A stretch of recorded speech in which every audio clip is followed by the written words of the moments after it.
কি বিয়া করলি বাবা মদন, 14 গোষ্ঠী খাওয়াইলি সদন।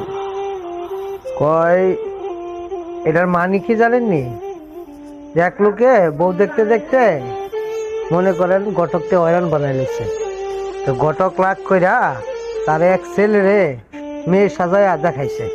দেখানোর পরে তার তো পছন্দ হয়েছে, হওয়ার পরে এটা বিয়া করছে। বিয়া করার পরে যখন বাসর রাত করতে গেছে না, তখন তাও ছেলে সেও ছেলে, এক ছেলেরে দিছে কাম করিয়া।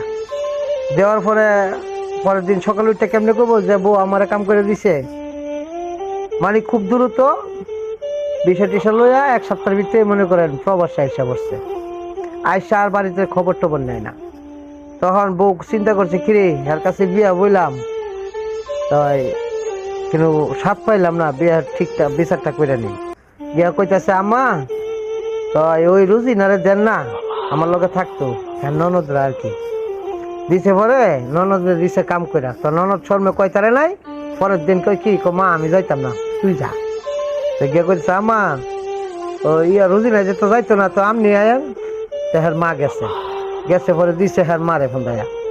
দেওয়ার পরে কইতাছে সকালবেলা উঠটা পুতরে ফোন দিয়া, কি বিয়া কইরা থুয়ে গেলি বাবা মদন, খাওয়াইলি 14 গোষ্ঠী সদন। কইস না গো মা দুঃখের কথা, আইজ জানে আমার হুগার ব্যথা।